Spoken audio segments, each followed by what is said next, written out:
Hey everyone, it's Mark. Thanks for joining me today for another episode of Mark My Words and Friends. I'm here with my friend Steve Rice. I'll be bringing him on the line in a second, but I just wanted to give you a quick introduction on what you're going to hear today and what's coming in the next couple of episodes. And I had always sort of had it on my mind that I wanted to create content around some of the consulting gigs that I've done because people, when they reach out to me over the years, or when I've been to the all pro shows or talked to people or kept in touch with friends, it always seems like sort of a point of interest. Like, what exactly are these clients looking for? Even how do I help them to a certain extent?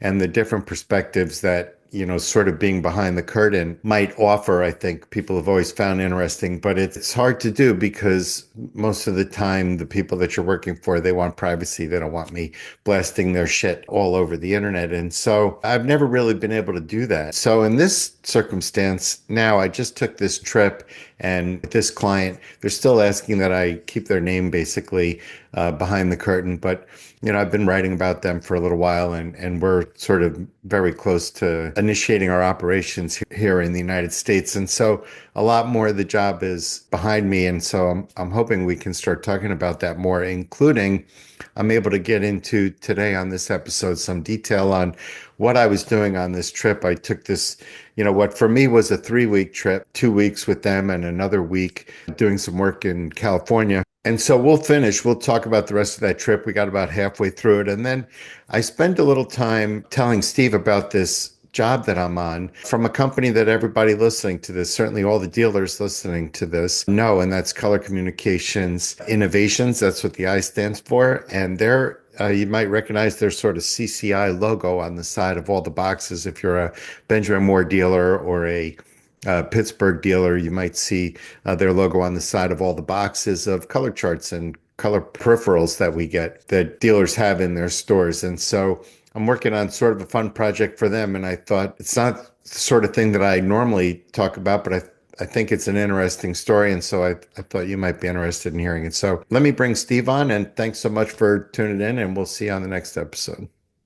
Um, so you've been working really hard and with this intentional thing, and I thought we were a couple of retired guys.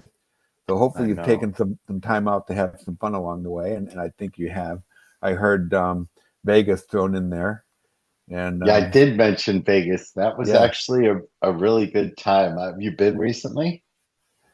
I have been. It's probably been about 7 or 8 years now. Yeah, I like Vegas. I actually went to the World of Concrete show there one year Oh, yeah, yeah, yeah. I'd always at the thought about convention going to one center. of those. Yeah, it was really cool. Really cool. Yeah, I like Vegas. The Hmm. hotels are great. I stayed at the Wynn, which is just fucking Yep. fabulous, right? It's Yeah. gorgeous.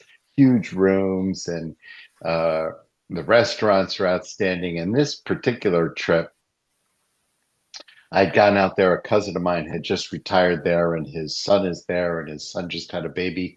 And so I was able to, Okay. Nice. get to spend some time with them. And obviously, holding a baby is always, Hmm. makes the day.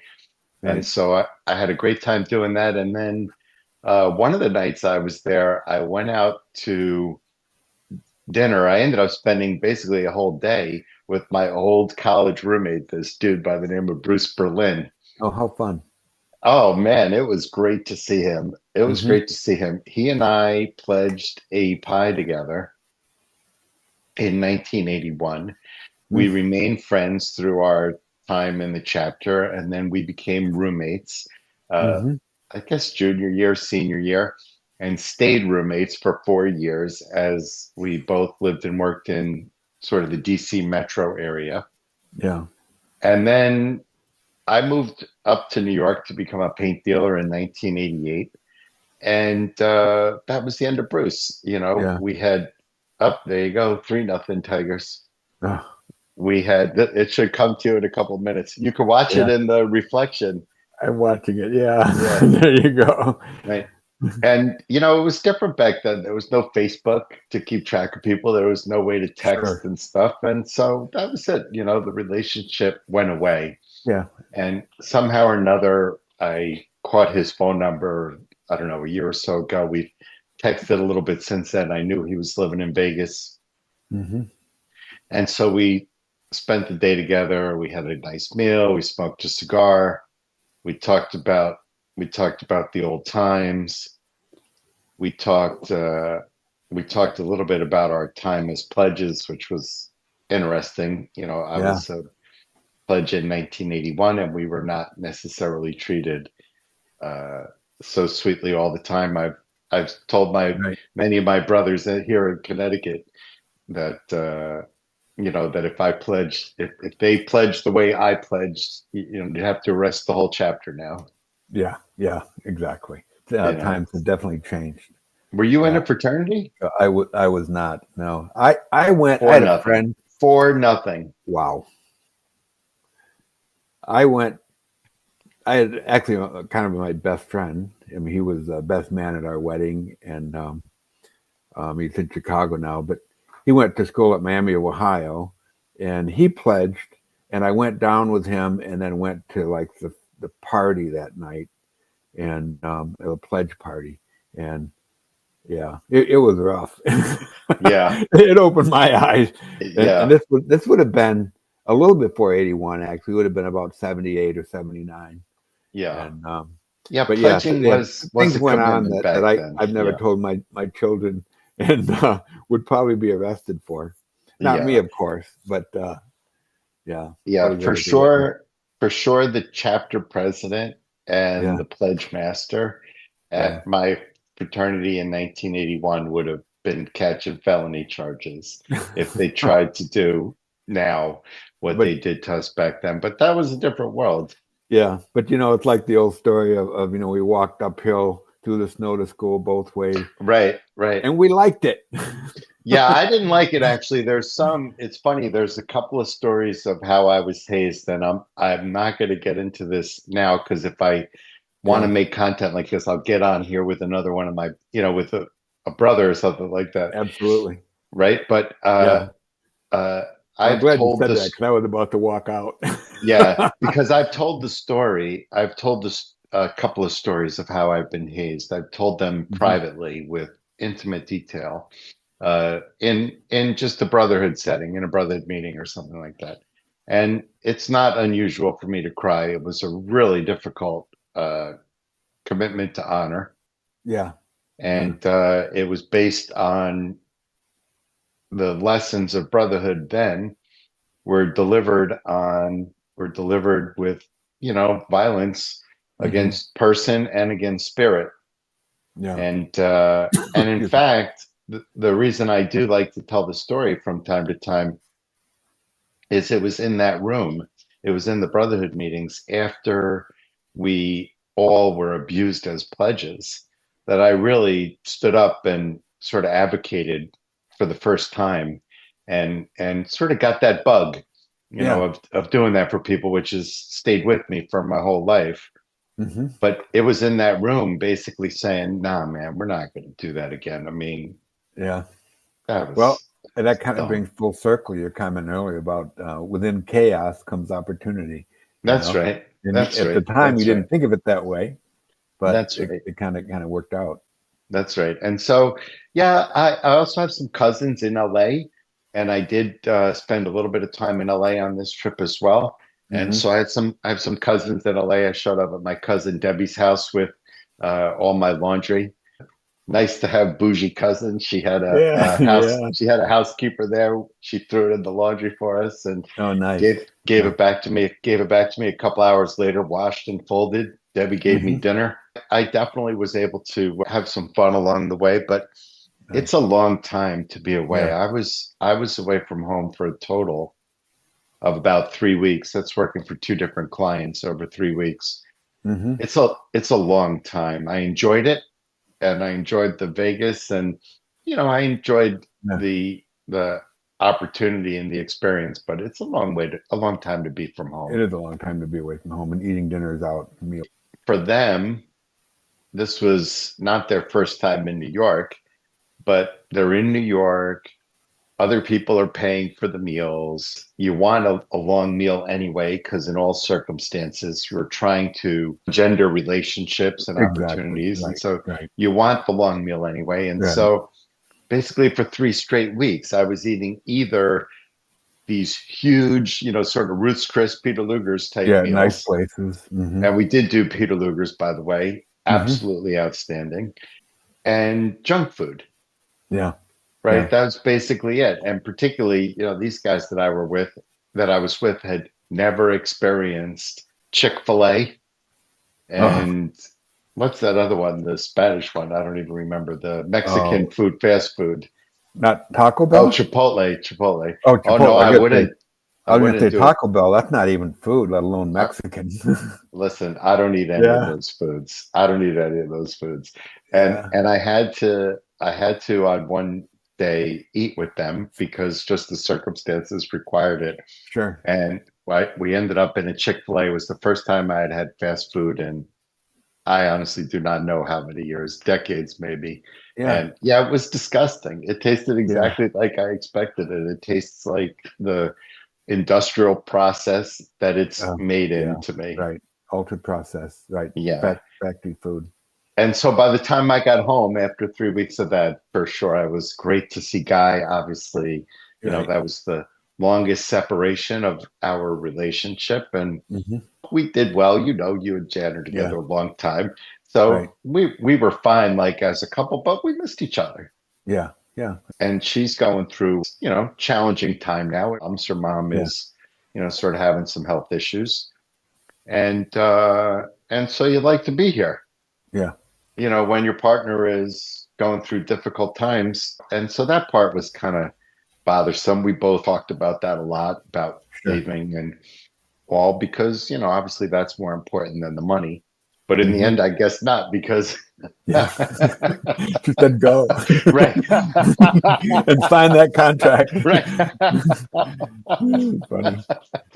You're right. So in the end, I guess it's not love is not more important than the money. Yeah. And so now I'm back about 3 weeks and worked really, really hard the first 2 weeks just to Yeah. try to catch up. Hmm. And I have a lot going on right now, including this job with the applicator manufacturer that we were just talking about is one of 3 jobs that I have going Hmm. on right now. And I've been working with somebody else to start a fourth, which I'll also share here since we're Okay.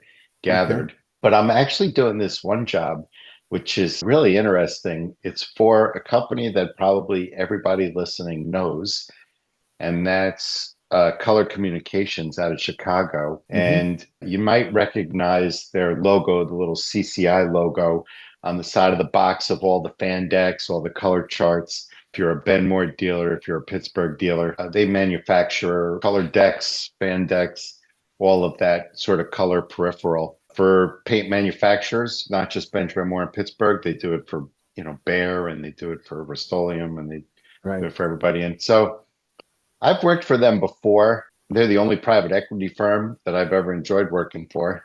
Hmm. And yeah, they're very nice. They're really smart people. They're ethical. They're good to deal with. So I've really enjoyed it. I've been working for them for a couple of years now, just project based. I don't want to say I'm working for them for a couple of Yeah. years, Yeah. just project based. And I'm working on 2 fun ones right now. One is that they have discovered, I guess you would say, or invented Hmm. a process that allows powder coatings to be displayed as a color chip on a piece of paper. Hmm. And so imagine a powder coating manufacturer, and the way they're making samples is by putting their powder on a piece of metal, and that's your color sample. Like, Yeah. so there's a fan deck of powder coatings would weigh, 300 pounds. Yeah. Yeah. And Yeah. it's in, I get it. It's like right? the aluminum siding That's decks right. that we're all familiar with in the paint stores that we have to match. That's right. And the reason it weighed that much is that you'd have to apply the powder. You'd have to Yeah. put it on metal, and those products they're not made to stick to paper. They're not made to stick to wood. They're Right. made to go onto a metallic surface, almost always using an electrostatic process to be Right. held in place or attracted or whatever is the right term there. And Mm-hmm. then they're, baked in place and what have you. I mean, this is, you can't change that whole process just to make a little color card. Right. And so the color chips, the color displays within that industry are either not to the manufacturer's standard because they're not using their product and fully representing its capabilities and color, Mm-hmm. or it's on a piece of metal that costs them a fortune to make and ship. Right. Right. Imagine a piece that weighs so much that maybe just one or two colors can be held in like a priority mail envelope, Mm-hmm. Yeah. right? Because otherwise it would like exceed the poundage regulation, Right. To wait. on Mm-hmm. like a 12 by 12 piece of steel gauge or something. Yeah. And so this company, CCI, who they're very creative in their thinking. They're very creative in their thinking. I'm working on another project that we'll talk about very briefly.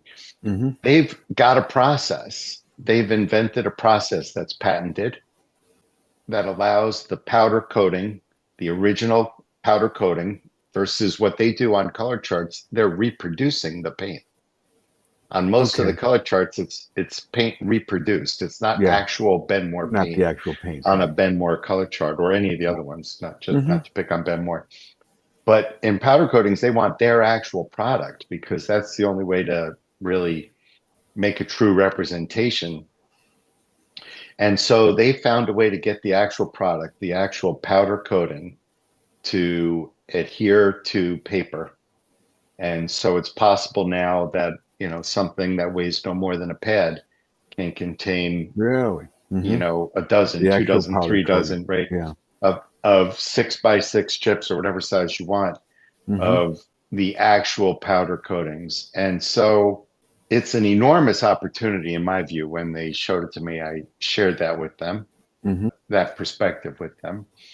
And so what I do with them is sort of the strategic work of trying to identify how to turn that opportunity into money. Mm-hmm. Who is the customer for that and whatnot. And so if you've had some experience in powder coatings, displaying powder coatings in stores and getting samples into customers' hands is a very expensive Yeah. part of the marketing process. Yeah. It was a challenge for a dealer.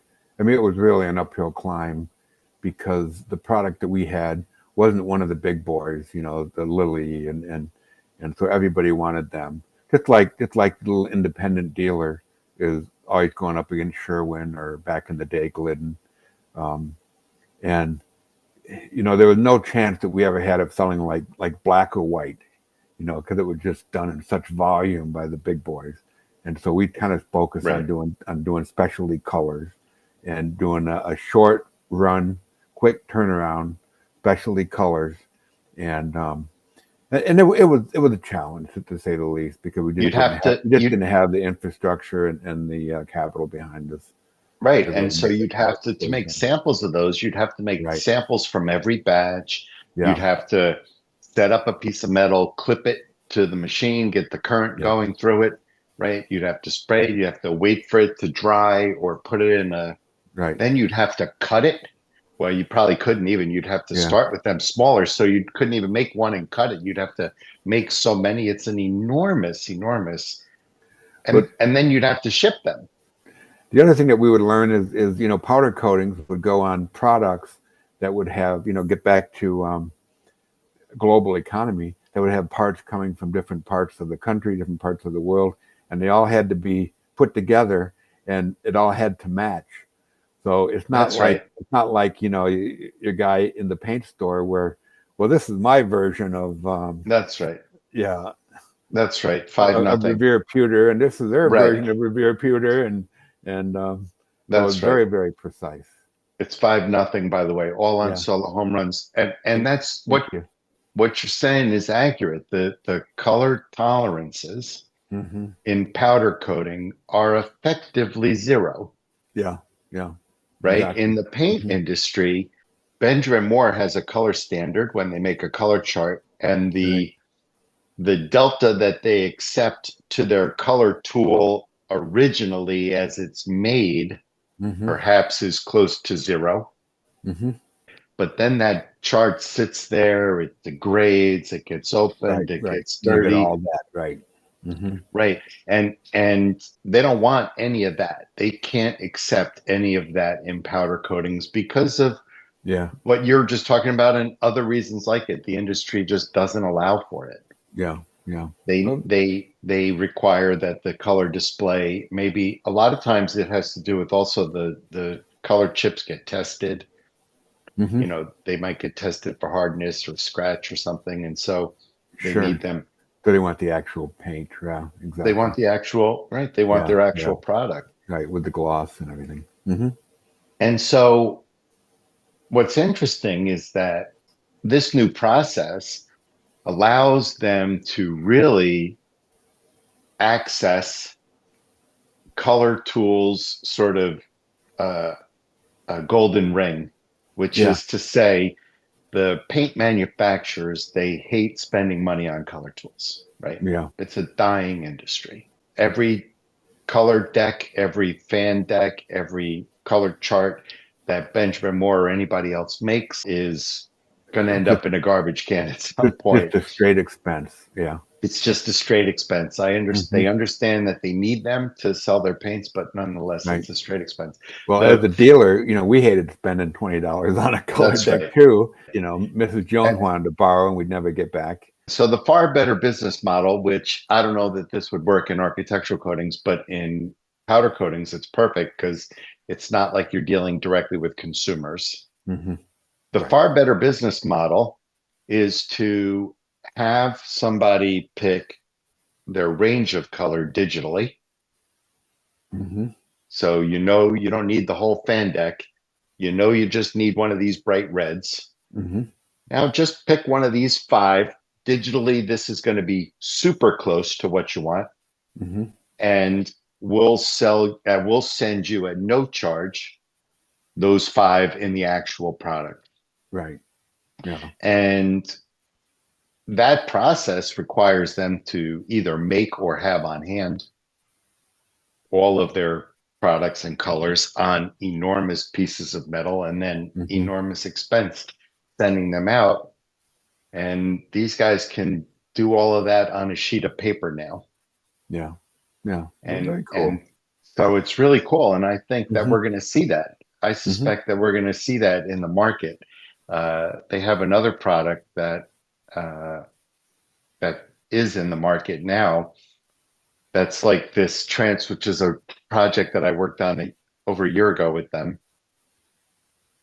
It's like a transparent chip for stains that works in such a way that if you take it and lay it on top of a piece of sort of neutral white wood, Mm-hmm. it will it will reflect what that piece would look like stained in that color. Oh, And okay. yeah, it's really, really cool. It's really Mm-hmm. cool. From my understanding, Sherwin-Williams has them in a bunch of stores, a couple thousand. They're cool to see because they allow a reflection of color that's different than anything else that we've ever seen, and it's Yeah. significantly improved. But That's that does address a struggle that we always would have, was trying to replicate a stain color on a paper printed picture, and your stain fold out. and Sherwin-Williams is selling these, and so that's kind of cool. The idea of Okay. selling a color sample rather than giving it away Yeah. is an enormous swing. They kind of turned an expense into revenue as well as profit, Yeah. and improved how they're displaying transparent stains at the same time. So it's a niche sort of category, but Yeah. I think that you will see that. I think Minwax or whoever is maybe Benjamin Moore Yeah. Pittsburgh make Yeah. transparent stains. I don't Well, of know. course, Minwax is under the Sherwin umbrella now. I enjoy working for them. Every job, I learned something about color that I just never knew from my Yeah. experience in a paint store. And so, That's exciting. yeah, you're around color a lot. And so I Yeah. enjoy that part.